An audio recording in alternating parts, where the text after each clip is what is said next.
Sun Tzu, The Art of War. Chapter 1, Laying Plans.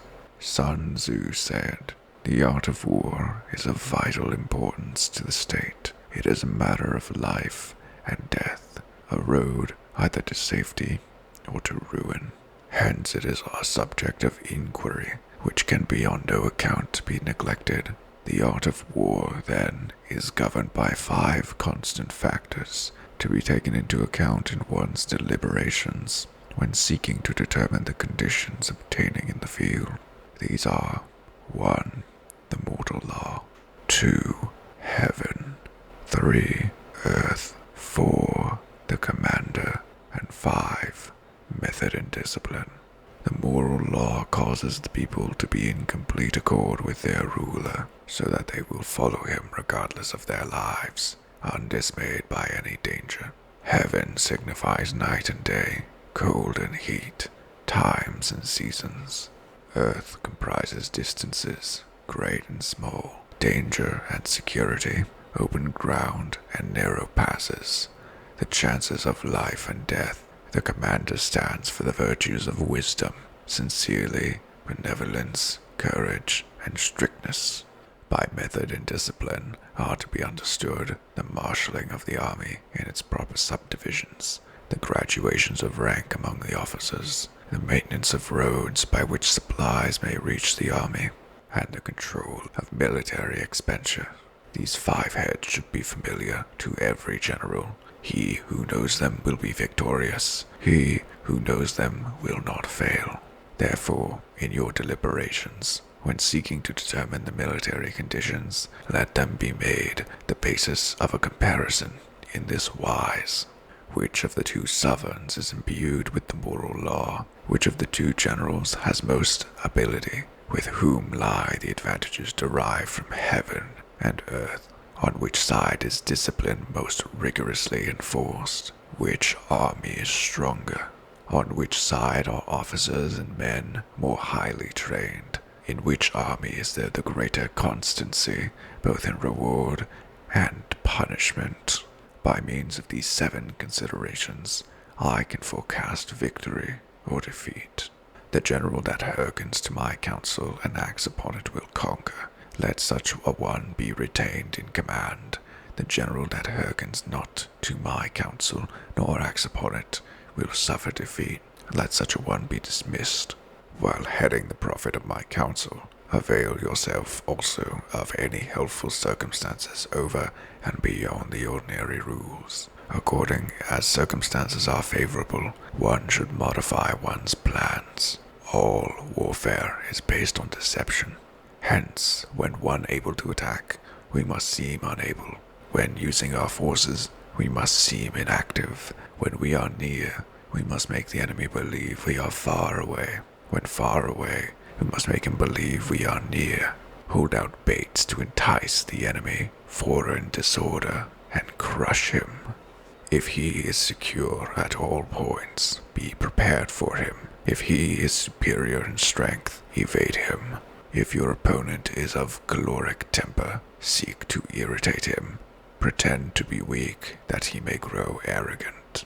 If he is taking his ease, give him no rest. If his forces are united, separate them. Attack him where he is unprepared. Appear where you are not expected. These military devices, leading to victory, must not be divulged beforehand. Now the general who wins a battle makes many calculations in his temple ere the battle is fought. The general who loses a battle makes but few calculations beforehand. Thus too many calculations lead to victory, and a few calculations lead to defeat. How much more no calculation at all? It is by attention to this point that I can foresee who is likely to win or lose. Chapter 2, Waging War. Sun Tzu said, "In the operations of war, where there are in the field 1,000 swift chariots, as many heavy chariots, and 100,000 mail-clad soldiers with provisions enough to carry them 1,000 li, the expenditure at home and at front, including entertainment of guests, small items such as glue and paint, and sums spent on chariots and armor, will reach a total of 1,000 ounces of silver per day. Such is the cost of raising an army of 100,000 men. When you engage in actual fighting, if victory is long in coming, then men's weapons will grow dull and their ardor will be dampened. If you lay siege to a town, you will exhaust your strength. Again, if the campaign is protracted, the resources of the state will not be equal to the strain. Now, when your weapons are dulled, your ardor damped. Now, when your weapons are dulled, your ardor damped, your strength exhausted, and your treasure spent, other chieftains will spring up to take advantage of your extremity. Then no man, however wise, will be able to avert the consequences that must ensue. Thus, though we have heard of stupid haste in war, cleverness has never been seen associated with long delays. There is no instance of a country having benefited from prolonged warfare. It is only one who is thoroughly acquainted with the evils of war that can thoroughly understand the profitable way of carrying it on. The skillful soldier does not raise a second levy, neither are his supply wagons loaded more than twice. Bring war material with you from home, but forage on the enemy. Thus the army will have food enough for its needs. Poverty of the state exchequer causes an army to be maintained by contributions from a distance. Contributing to maintain an army at a distance causes the people to be impoverished. On the other hand, the proximity of an army causes prices to go up, and the high prices causes the people's substance to be drained away. When their substance is drained away, the peasantry will be afflicted by heavy exactions.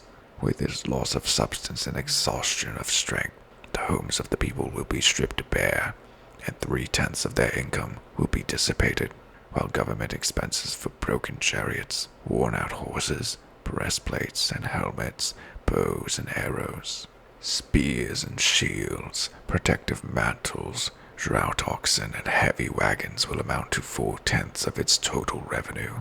Hence a wise general makes a point of foraging on the enemy.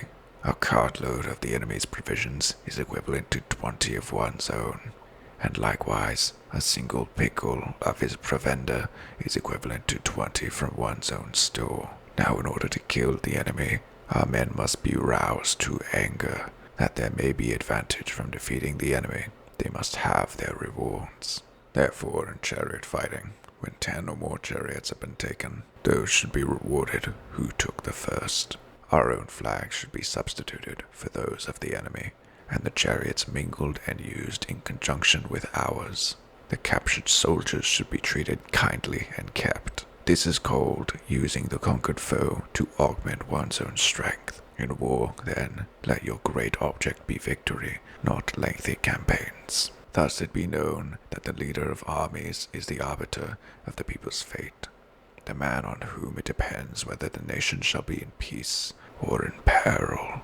Chapter 3. Attack by Stratagem. Sun Tzu said, in the practical art of war, the best thing of all is to take the enemy's country whole and intact.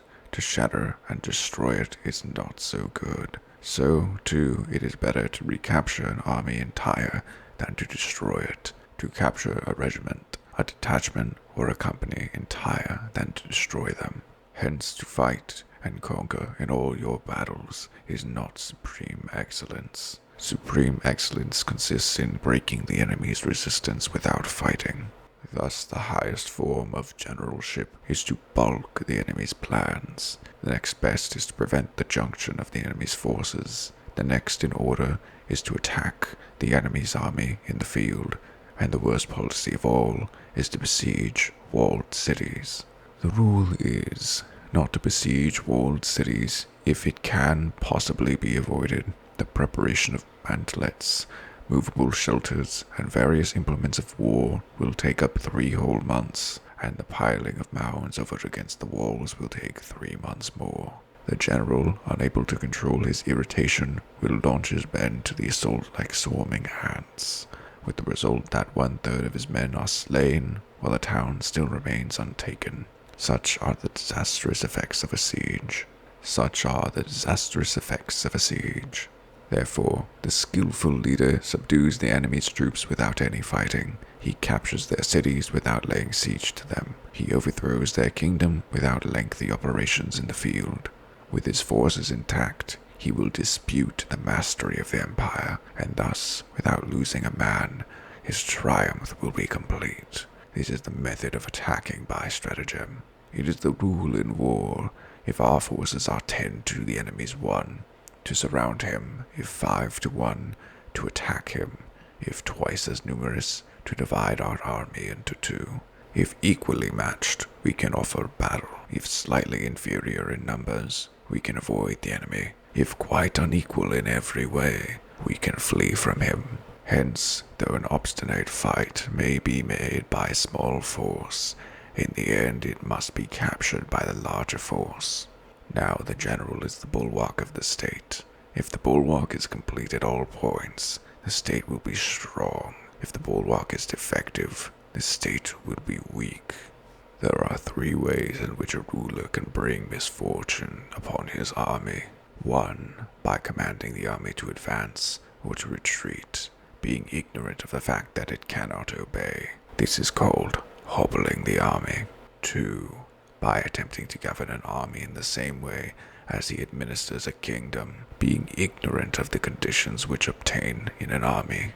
This causes restlessness in the soldiers' minds. 3. By employing the officers of his army without discrimination, through ignorance of military principle of adaptation to circumstances. This shakes the confidence of the soldiers. But when the army is restless and distrustful, trouble is sure to come from the other feudal princes. This is simply bringing anarchy into the army and flinging victory away. Thus we may know that there are 5 essentials for victory. 1. He will win who knows when to fight and when not to fight. 2. He will win who knows how to handle both superior and inferior forces. 3.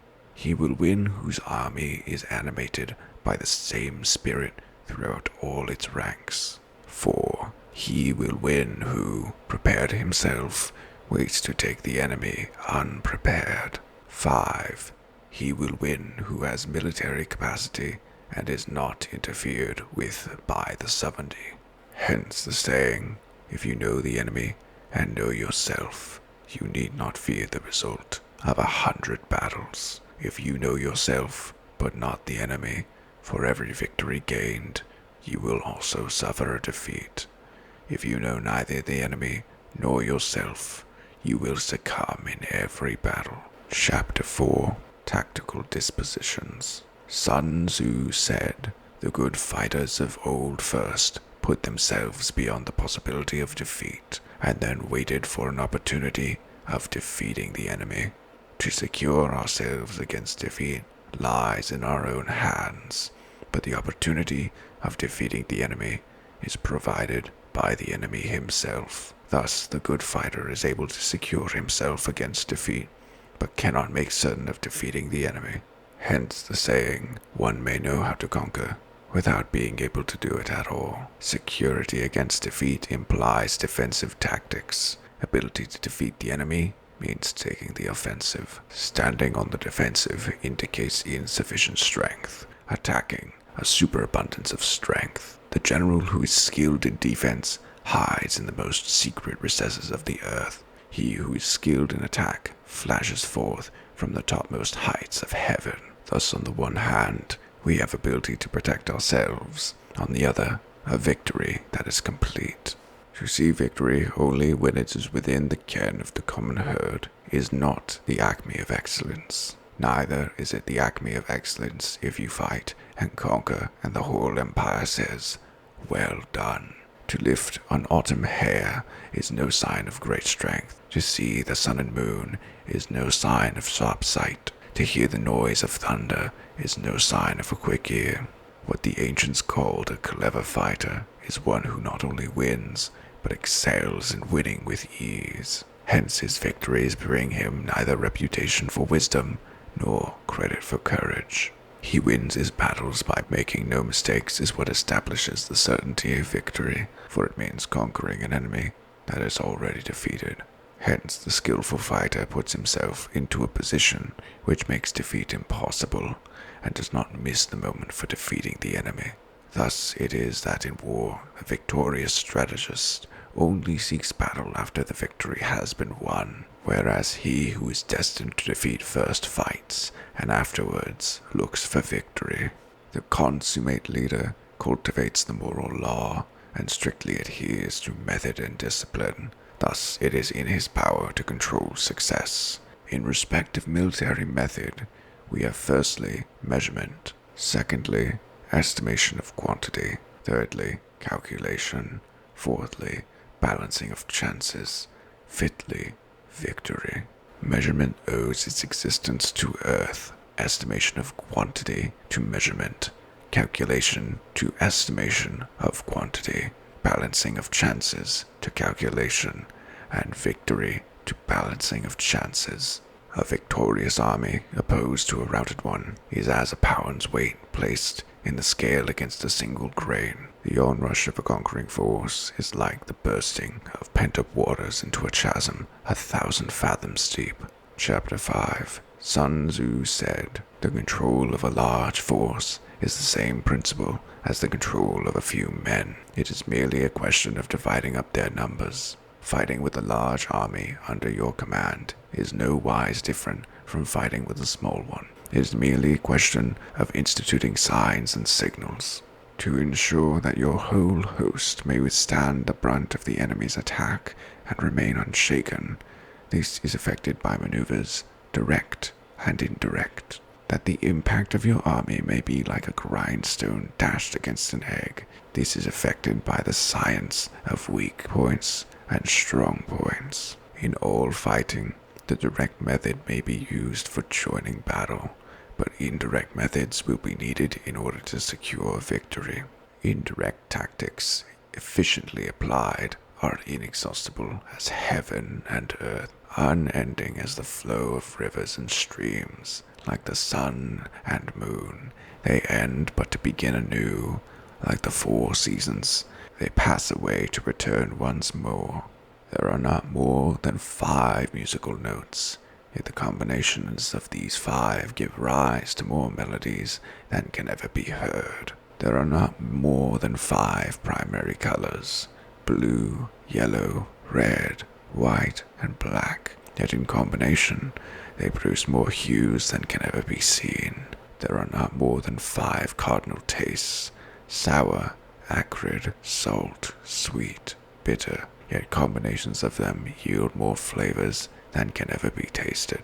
In battle, there are not more than 2 methods of attack, the direct and the indirect, yet these 2 in combination give rise to an endless series of maneuvers. The direct and indirect lead on to each other in turn. It is like moving in a circle. You never come to an end. Who can exhaust the possibilities of their combination? The onset of troops is like the rush of a torrent, which will even roll stones along in its course. Quality of decision is like a well-timed swoop of a falcon who enables it to strike and destroy its victim. Therefore, the good fighter will be terrible in his onset and prompt in his decision. Energy may be likened to the bending of a crossbow, decision to the releasing of a trigger. Amid the turmoil and tumult of battle, there may be a seeming disorder and yet no real disorder at all. Amid confusion and chaos, your array may be without head or tail, yet it will be proof against defeat. Simulated disorder postulates perfect discipline. Simulated fear postulates courage. Simulated weakness postulates strength. Hiding order beneath the cloak of disorder is simply a question of division. Concealing courage under a show of timidity proposes a fund of latent energy. Masking strength with weakness is to be effected by tactical dispositions. Thus, one who is skillful at keeping the enemy on the move maintains deceitful appearances, according to which the enemy will act. He sacrifices something that the enemy may snatch at it. By holding out baits, he keeps him on the march. Then, with a body of picked men, he lies in wait for him. The clever combatant looks to the effect of combined energy and does not require too much from individuals, hence his ability to pick out the right men and utilize combined energy. When he utilizes combined energy, his fighting men become, as it were, like onto rolling logs or stones, for it is the nature of a log or stone to remain motionless on level ground and to move on a slope, if four-cornered, to come to a standstill, but if round-shaped, to go rolling down. Thus the energy developed by good fighting men is as the momentum of a round stone rolled down a mountain thousands of feet in height. So much on the subject of energy. Chapter 6. Weak Points and Strong. Sun Tzu said, "Whoever is first in the field and awaits the coming of the enemy will be fresh for the fight. Whoever is second in the field and has to hasten to battle will arrive exhausted." Therefore, the clever combatant imposes his will on the enemy, but does not allow the enemy's will to be imposed on him. By holding out advantages to him, he can cause the enemy to approach on his own accord, or by inflicting damage, he can make it impossible for the enemy to draw near. If the enemy is taking his ease, he can harass him. If well supplied with food, he can starve him out. If quietly encamped, he can force him to move, appear at points which the enemy must hasten to defend, march swiftly to places where you are not expected. An army may march great distances without distress. If it marches through a country where the enemy is not, you can only be sure of succeeding in your attacks. If you only attack places which are undefended, you can ensure the safety of your defense if you only hold positions that cannot be attacked. Hence that general is skillful in attack, whose opponent does not know what to defend, and he is skillful in defense, whose opponent does not know what to attack. O divine art of subtlety and secrecy, through you we learn to be invisible, through you inaudible, and hence we can hold the enemy's fates in our hands. You may advance and be absolutely irresistible. If you make for the enemy's weak points, you may retire and be safe from pursuit if your movements are more rapid than those of the enemy. If we wish to fight, the enemy can be forced to an engagement, even though he be sheltered behind a high rampart and a deep ditch. All we need do is attack some other place that he will be obligated to relieve. If we do not wish to fight, we can prevent the enemy from engaging us, even though the lines of our encampment be merely traced out on the ground. All we need do is to throw something odd and unaccountable in his way. By discovering the enemy's dispositions and remaining invisible ourselves, we can keep our forces concentrated, while the enemy's must be divided. We can form a single united body, while the enemy must split up into fractions. Hence, there will be a whole pitted against separate parts of a whole, which means that we shall be many to the enemy's few. If we are able thus to attack an inferior force with a superior one, our opponents will be in dire straits. The spot where we intend to fight must not be made known, for then the enemy will have to prepare against a possible attack at several different points, and his forces being thus distributed in many directions, the numbers we shall have to face at any given point will be proportionally few. For should the enemy strengthen his van, he will weaken his rear. Should he strengthen his rear, he will weaken his van. Should he strengthen his left, he will weaken his right. Should he strengthen his right, he will weaken his left. If he sends reinforcements everywhere, he will everywhere be weak. Numerical weakness comes from having to prepare against possible attacks. Numerical strength from compelling our adversary to make these preparations against us. Knowing the place and the time of the coming battle, we may concentrate from the greatest distances in order to fight. But if neither time nor place be known, then the left wing will be impotent to secure the right equally important to succor the left, the van unable to relieve the rear, or the rear to support the van. How much more so if the furthest portions of the army are anything under 100 li apart, and even the nearest are separated by several li. Though according to my estimate, The soldiers of Yue exceed our own in number. That shall advantage them nothing in the matter of victory. I say then that victory can be achieved. Though the enemy be stronger in numbers, we may prevent him from fighting, scheme so as to discover his plans and the likelihood of their success, rouse him, learn the principle of his activity or inactivity, force him to reveal himself so as to find out his vulnerable spots. Carefully compare the opposing army with your own, so that you may know where strength is superabundant and where it is deficient. In making tactical dispositions, the highest pitch you can obtain is to conceal them. Conceal your dispositions, and you will be safe from the prying of the subtlest spies, from the machinations of the wisest brains. How victory may be produced for them out of the enemy's own tactics, that is what the multitude cannot comprehend.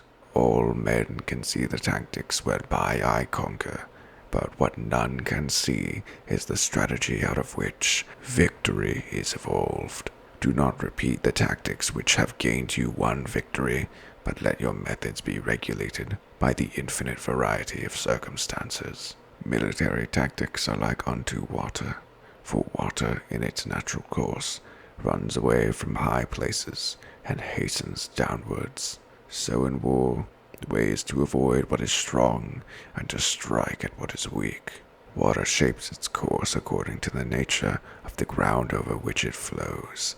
The soldier works out his victory in relation to the foe whom he is facing. Therefore, just as water retains no constant shape, so in warfare there are no constant conditions. He who can modify his tactics in relation to his opponent and thereby succeed in winning may be called a heaven-born captain. The 5 elements, water, fire, wood, metal, earth, are not always equally predominant. The 4 seasons make way for each other in turn. There are short days and long. The moon has its periods of waning and waxing. Chapter 7. Maneuvering. Sun Tzu said, "In war, the general receives his commands from the sovereign. Having collected an army and concentrated his forces, he must blend and harmonize the different elements thereof before pitching his camp. After that comes tactical maneuvering, than which there is nothing more difficult. The difficulty of tactical maneuvering consists in turning the devious into the direct, and misfortune into gain. Thus, to take a long and circuitous route, after enticing the enemy out of the way, and those starting after him, to contrive to reach the goal before him, shows knowledge of the artifice of deviation. Maneuvering with an army is advantageous, with an undisciplined multitude most dangerous. If you set a fully equipped army in march in order to snatch an advantage, the chances are that you will be too late. On the other hand, to detach a flying column for the purpose involves the sacrifice of its baggage and stores. Thus, if you order your men to roll up their buff coats and make forced marches without halting day or night, covering double the usual distance at a stretch, doing 100 li in order to wrest an advantage, the leaders of all your 3 divisions will fall into the hands of the enemy. The stronger men will be in front, the jaded ones will fall behind, and on this plan, only 1/10 of your army will reach its destination. If you march 50 li in order to outmaneuver the enemy, you will only lose the leader of your 1st division, and only half your force will reach the goal. If you march 30 li with the same object, 2/3 of your army will arrive. We may take it then that the army without its baggage train is lost. Without provisions, it is lost. Without bases of supply, it is lost. We cannot enter into alliances until we are acquainted with the designs of our neighbors. We are not fit to lead an army on the march unless we are familiar with the face of the country, its mountains and forests, its pitfalls and precipices, its marshes and swamps. We shall be unable to turn natural advantage to account unless we make use of local guides. In war, practice dissimulation, and you will succeed. Whether to concentrate or to divide your troops must be decided by circumstances. Let your rapidity be that of the wind, your compactness that of the forest. In raiding and plundering, be like fire. His immovability is like a mountain. Let your plans be dark and impenetrable as night, and when you move, fall like a thunderbolt. When you plunder a countryside, let the spoil be divided amongst your men. When you capture new territory, cut it up into allotments for the benefit of the soldiery. Ponder and deliberate before you make a move. He will conquer who has learned the artifice of deviation. Such is the art of maneuvering. The Book of Army Management says, on the field of battle, the spoken word does not carry far enough. Hence the institution of gongs and drums, nor can ordinary objects be seen clearly enough. Hence the institution of banners and flags. Gongs and drums, banners and flags, are means whereby the ears and eyes of the host may be focused on one particular point. The host, thus forming a single united body, is it impossible either for the brave to advance alone, or for the cowardly to retreat alone. This is the art of handling large masses of men. In night fighting, then, make much use of the signal fires and drums, and in fighting by day, of flags and banners, as a means of influencing the ears and eyes of your army. A whole army may be robbed of its spirit. A commander-in-chief may be robbed of his presence of mind. Now a soldier's spirit is keenest in the morning. By noonday it has begun to flag, and in the evening his mind is bent only on returning to camp. A clever general, therefore, avoids an army where its spirit is keen, but attacks it when it is sluggish and inclined to return. This is the art of studying moods. Disciplined and calm, to await the appearance of disorder and hubbub amongst the enemy. This is the art of retaining self-possession. To be near the goal while the enemy is still far from it. To wait at ease while the enemy is toiling and struggling. To be well fed while the enemy is famished. This is the art of husbanding one's strength. To refrain from intercepting an enemy whose banners are in perfect order. To refrain from attacking an army drawn up in calm and confident array. This is the art of studying circumstances. It is military axiom not to advance uphill against the enemy, nor to oppose him when he comes downhill. Do not pursue an enemy who simulates flight. Do not attack soldiers whose temper is keen. Do not swallow bait offered by the enemy. Do not interfere with an army that is returning home. When you surround an army, leave an outlet free. Do not press a desperate foe too hard. Such is the art of warfare.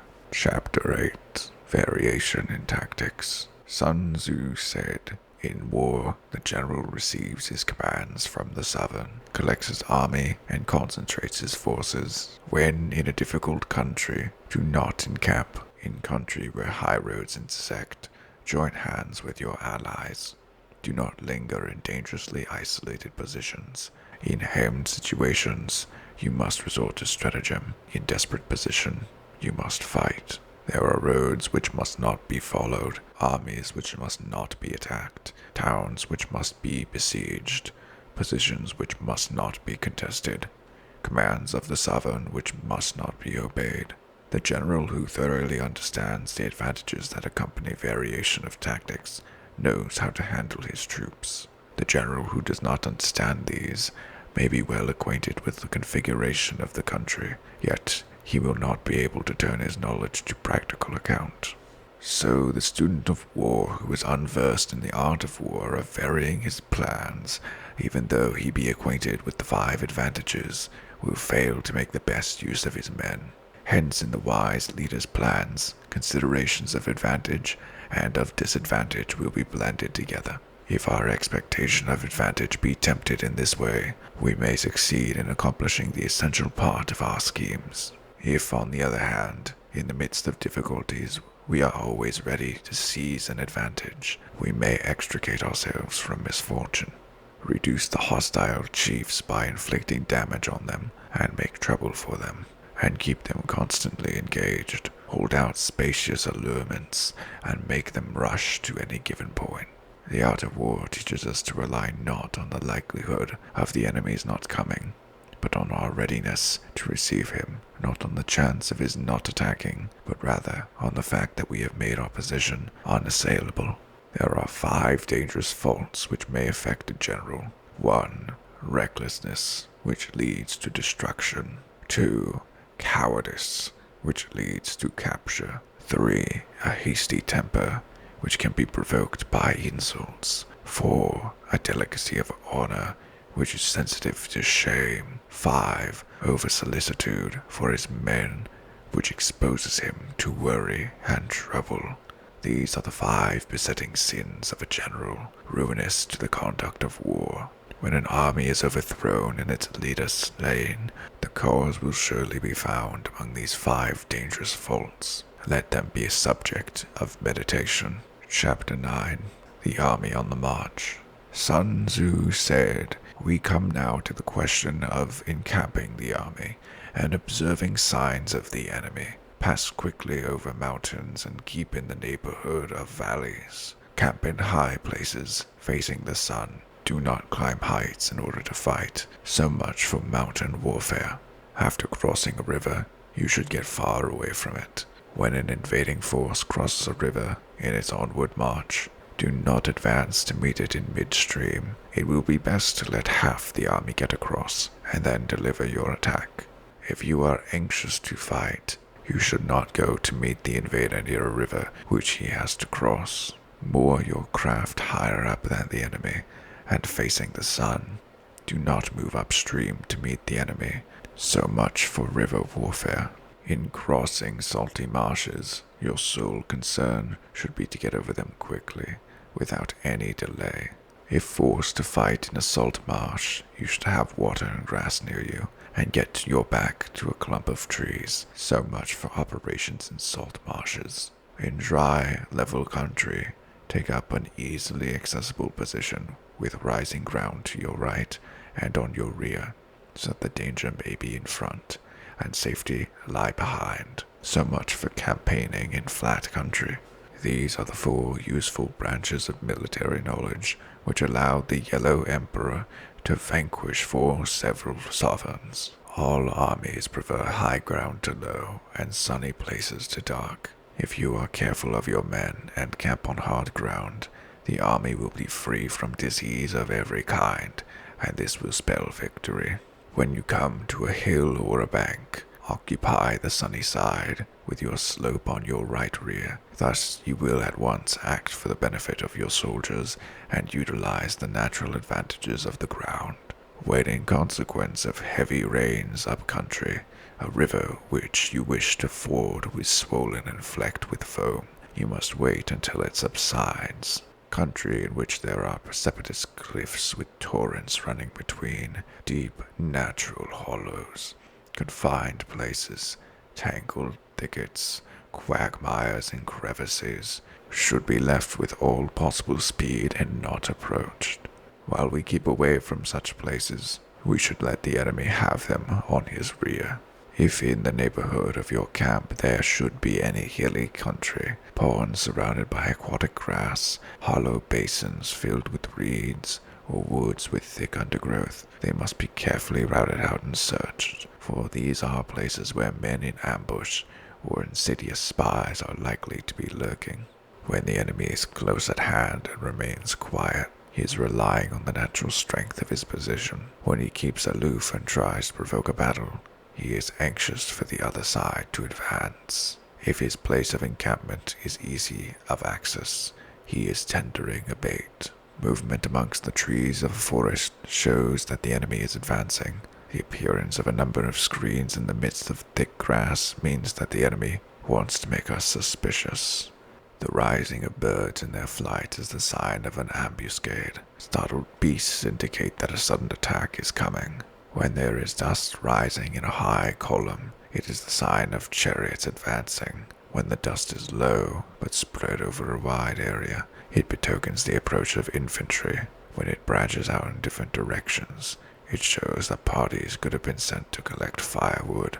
A few clouds of dust moving to and fro signify that the army is encamping.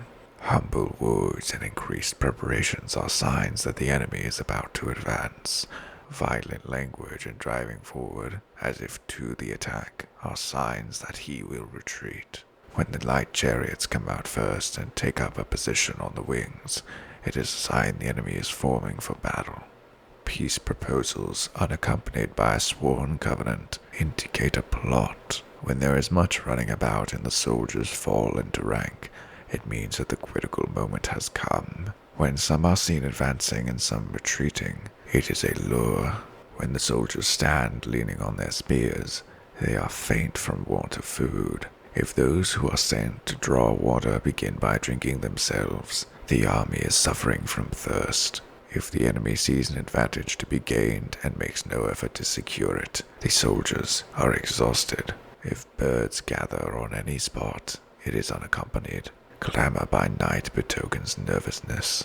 If there is disturbance in the camp, the general's authority is weak. If the banners and flags are shifted about, sedition is afoot. If the officers are angry, it means that the men are weary. When an army feeds its horses with grain and kills its cattle for food, and when the men do not hang their cooking pots over their campfires, showing that they will not return to their tents, you may know that they are determined to fight to the death. The sight of men whispering together in small knots, or speaking in subdued tones, points to disaffection amongst the rank and file.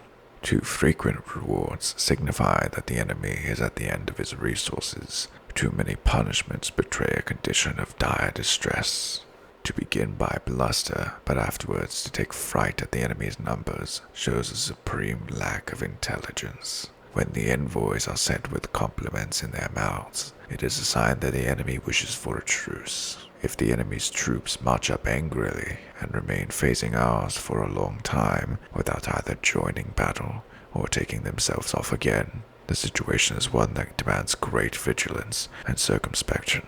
If our troops are no more in number than the enemy, that is amply sufficient.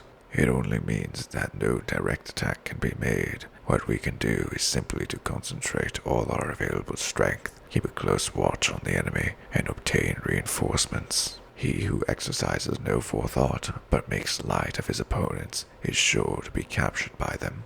If soldiers are punished before they have grown attached to you, they will not prove submissive, and unless submissive, then will be practically useless. If when the soldiers have become attached to you, punishments are not enforced, they will still be useless. Therefore, soldiers must be treated in the first instance with humanity, but kept under control by means of iron discipline. This is a certain road to victory. If in training, soldiers' commands are habitually enforced, the army will be well disciplined. If not, its discipline will be bad. If a general shows confidence in his men, but always insists on his orders being obeyed, the gain will be mutual. Chapter 10. Terrain. Sun Tzu said, "We may distinguish 6 kinds of terrain, to wit: 1. Accessible ground. 2. Entangling ground. 3. Temporizing ground. 4. Narrow passes. 5. Perceptuous heights. 6. Positions at a great distance from the enemy. Ground which can be freely traversed by both sides is called accessible. With regard to ground of this nature, be before the enemy in occupying the raised and sunny spots, and carefully guard your line of supplies. Then you will be able to fight with advantage. Ground which can be abandoned, but is hard to reoccupy, is called entangling. From a position of this sort, if the enemy is unprepared, you may sally forth and defeat him. But if the enemy is prepared for your coming, and you fail to defeat him, then, return being impossible, disaster will ensue. When the position is such that neither side will gain by making the first move, it is called temporizing ground. Any position of this sort, even though the enemy should offer us an attractive bait, it will be advisable not to stir forth, but rather to retreat, thus enticing the enemy in his turn. Then, when part of his army has come out, we may deliver our attack with advantage. With regard to narrow spaces, if you can occupy them first, let them be strongly garrisoned and await the advent of the enemy. Should the army forestall you in occupying a pass, do not go after him if the pass is fully garrisoned, but only if it is weakly garrisoned. With regard to perceptuous heights, if you are beforehand with your adversary, you should occupy the raised and sunny spots, and there wait for him to come up. If the enemy has occupied them before you, do not follow him, but retreat and try to entice him away. If you are situated at a great distance from the enemy, and the strength of the two armies is equal, it is not easy to provoke a battle, and fighting will be to your disadvantage. These are the 6 principles connected with Earth. The general who has attained a responsible post must be careful to study them. Now an army is exposed to 6 several calamities, not arising from natural causes, but from faults for which the general is responsible. These are 1. Flight, 2. Insubordination, 3. Collapse, 4. Ruin, 5. Disorganization, 6. Rout. Other conditions being equal, if one force is hurled against another 10 times its size, the result will be the flight of the former. When the common soldiers are too strong and their officers too weak, the result is insubordination. When the officers are too strong and the common soldiers too weak, the result is collapse. When the higher officers are angry and insubordinate, and on meeting the enemy, give battle on their own account from a feeling of resentment before the commander-in-chief can tell whether or not he is in a position to fight, the result is ruin.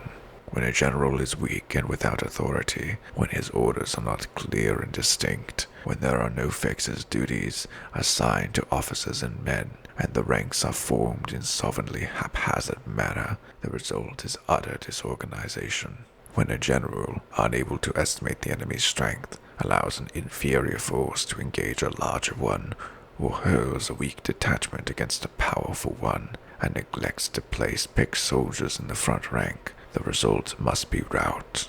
These are the 6 ways of courting defeat, which must be carefully noted by the general who has attained a responsible post. The natural formation of the country is the soldier's best ally, but a power of estimating the adversary, of controlling the forces of victory, and of shrewdly calculating difficulties, dangers, and distances constitutes the test of a great general. He who knows these things, and in fighting puts his knowledge into practice, will win his battles. He who knows them not, nor practices them, will surely be defeated. If fighting is sure to result in victory, then you must fight, even though the ruler forbid it. If fighting will not result in victory, then you must not fight, even at the ruler's bidding. The general who advances without coveting fame and retreats without fearing disgrace, whose only thought is protect his country and do good service for his sovereign, is the jewel of the kingdom. Regard your soldiers as your children. They will follow you into the deepest valleys. Look upon them as your own beloved sons, and they will stand by you, even unto death. If, however, you are indulgent, but unable to make your authority felt, kind-hearted, but unable to enforce your commands, and incapable, moreover, of quelling disorder, then your soldiers must be likened to spoiled children.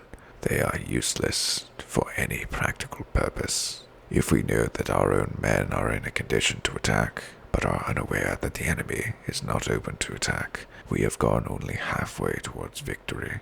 If we know that the enemy is open to attack, but are unaware that our own men are not in a condition to attack, we have gone only halfway towards victory. If we know that the enemy is open to attack, and also know that our men are in a condition to attack, but are unaware that the nature of the ground makes fighting impractical, we have still gone only halfway towards victory. Hence the experienced soldier, once in motion, is never bewildered. Once he has broken camp, he is never at a loss. Hence the saying, if you know the enemy and know yourself, your victory will not stand in doubt. If you know heaven and know earth, you may make your victory complete. Chapter 11. The 9 Situations. Sun Tzu said, the art of war recognizes 9 varieties of ground. 1. Dispersive ground. 2. facile ground. 3. Contiguous ground. 4. Open ground. 5. Ground of intersecting highways. 6. Serious ground. 7. Difficult ground. 8. Hemmed-in ground. 9. Desperate ground. When a chieftain is fighting in his own territory, it is dispersive ground. When he has penetrated into hostile territory, but to no great distance, it is facile ground. Ground the possession of which imports great advantage to neither side. It is contiguous ground. Ground on which each side has liberty of movement is open ground. Ground which forms the key to 3 contiguous states, so that he who occupies it first has most of the empire at his command, is a ground of intersecting highways. When an army has penetrated into the heart of a hostile country, leaving a number of fortified cities in its rear, it is serious ground. Mountain forests, rugged steeps, marshes and fens, all country that is hard to traverse. This is difficult ground.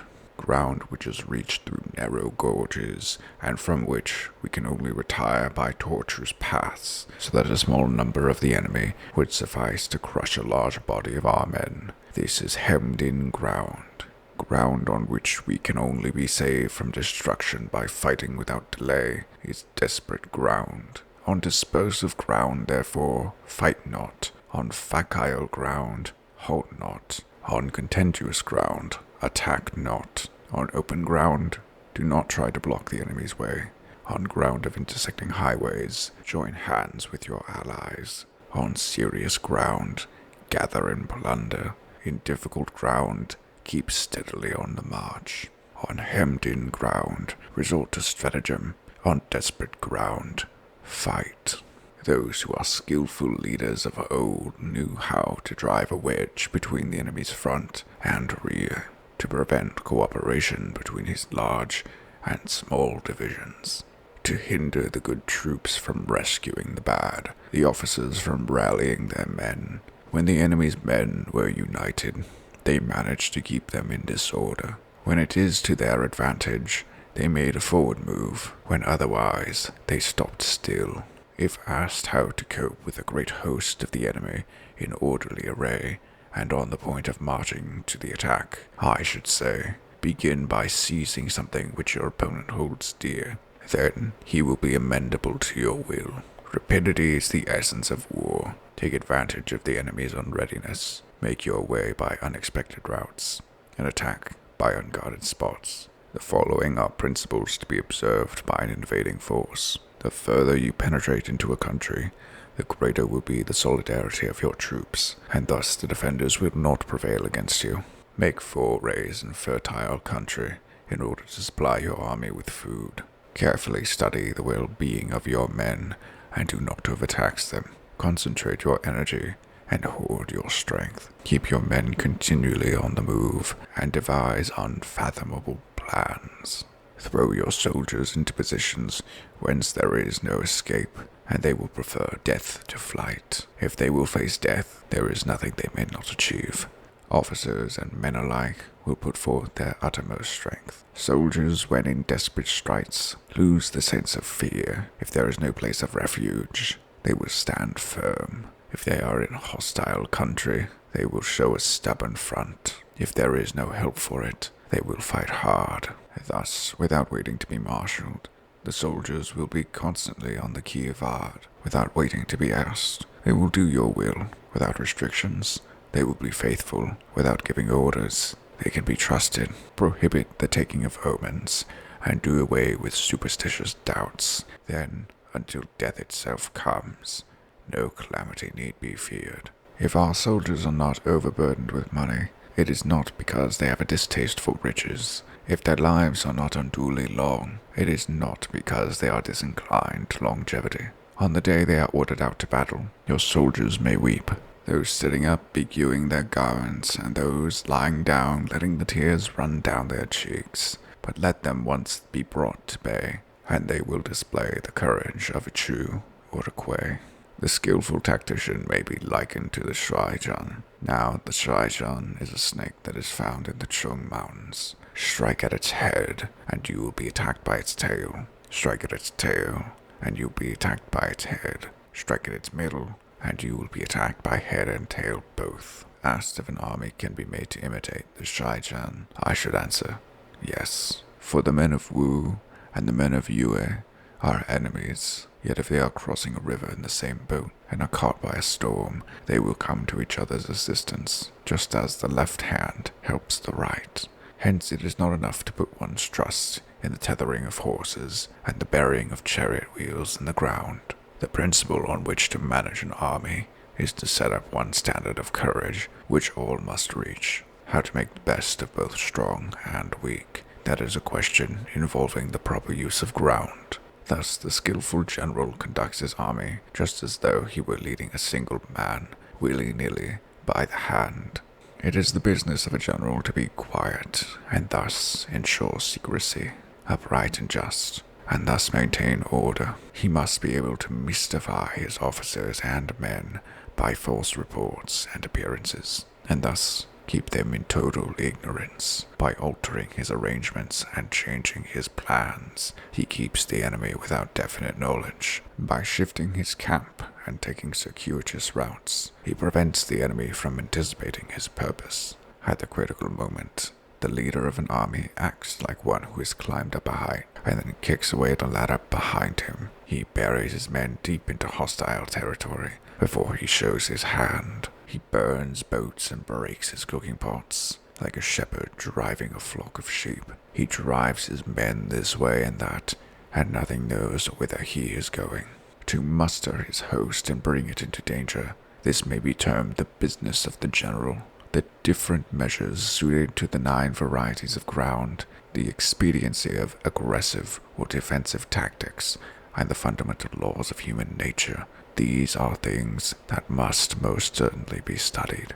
When invading hostile territory, the general principle is that penetrating deeply brings cohesion. Penetrating but a short way means dispersion. When you leave your own country behind and take your army across neighborhood territory, you find yourself on critical ground.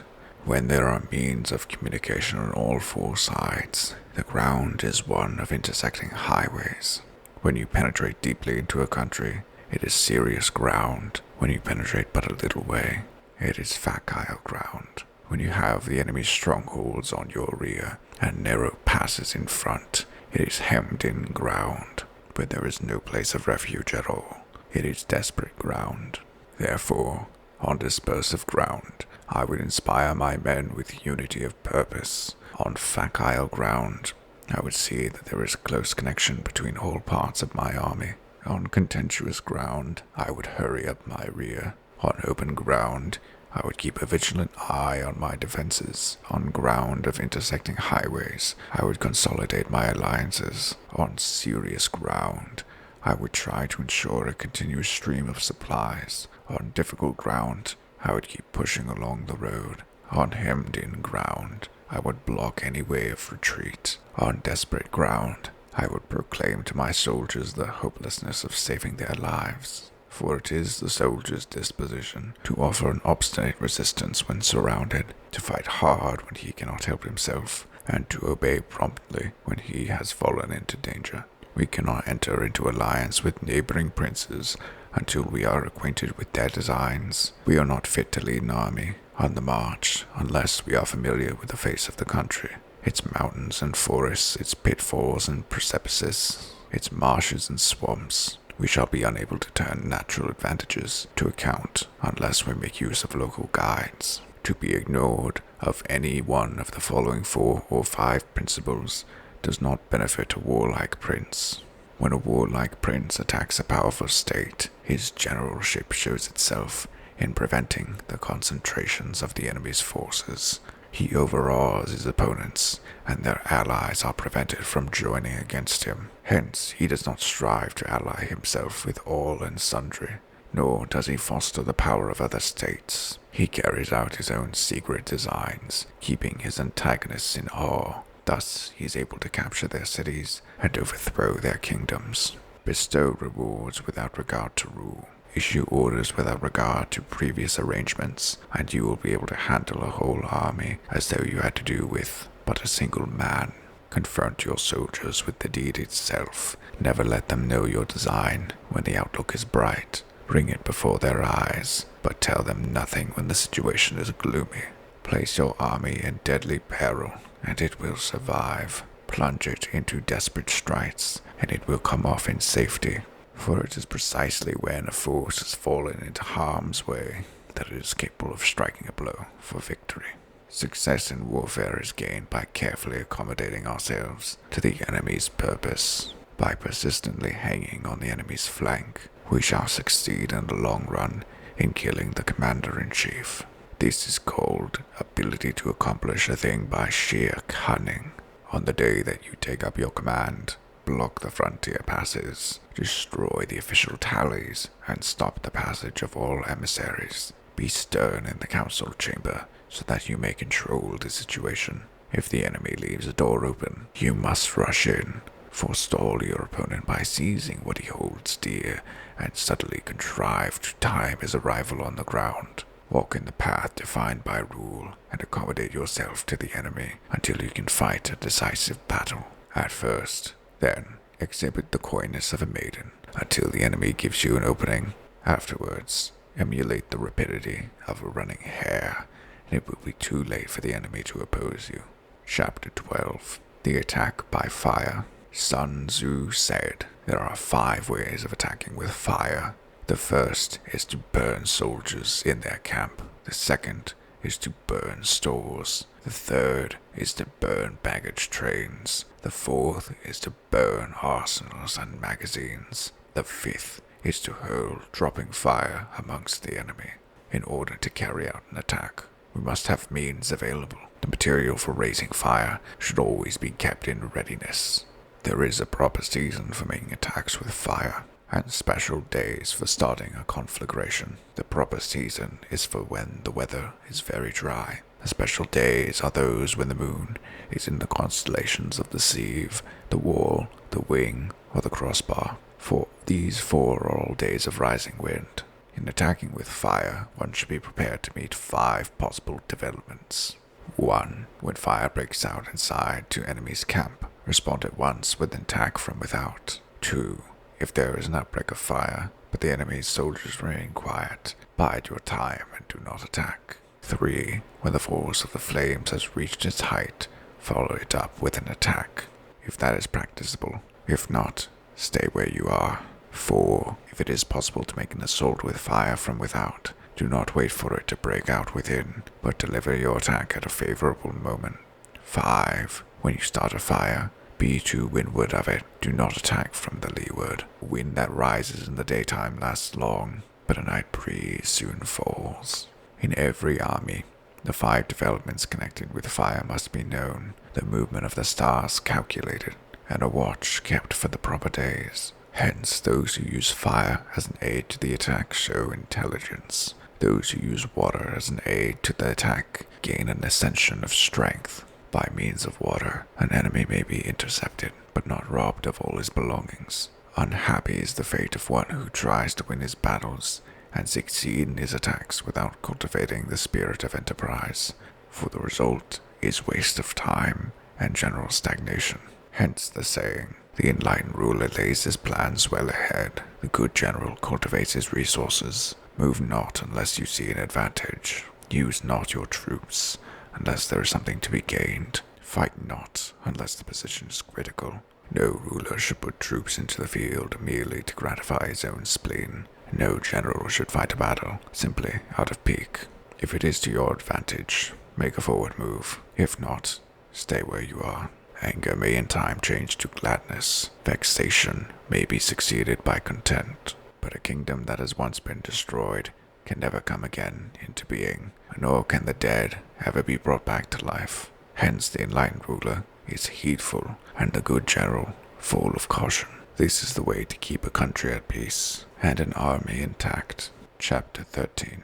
The Use of Spies. Sun Tzu said, raising a host of 100,000 men and marching them great distances entails heavy loss on the people and a drain on the resources of the state. The daily expenditure will amount to 1,000 ounces of silver. There will be a commotion at home and abroad, and men will drop down exhausted on the highways. As many as 700,000 families will be impeded in their labor. Hostile armies may face each other for years, striving for the victory which is decided in a single day. This being so, to remain in ignorance of the enemy's condition, simply because one grudges the outlay of 100 ounces of silver in honors and emoluments, is the height of inhumanity. One who acts thus is no leader of men, no present help to his sovereign, no master of victory. Thus, what enables the wise sovereign and the good general to strike and conquer, and achieve things beyond the reach of ordinary men, is foreknowledge. Now, this foreknowledge cannot be elicited from spirits. It cannot be obtained inductively from experience, nor by any deductive calculation. Knowledge of the enemy's dispositions can only be obtained from other men. Hence the use of spies, of whom there are 5 classes. 1. Local spies. 2. Inward spies. 3.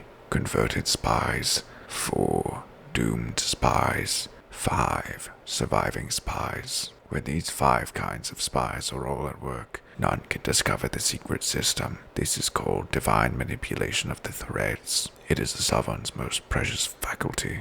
Having local spies means employing the services of the inhabitants of a district. Having inward spies, making use of officials of the enemy. Having converted spies, getting hold of the enemy's spies and using them for our own purposes. Having doomed spies, doing certain things openly for purposes of deception and allowing our spies to know of them and report them to the enemy.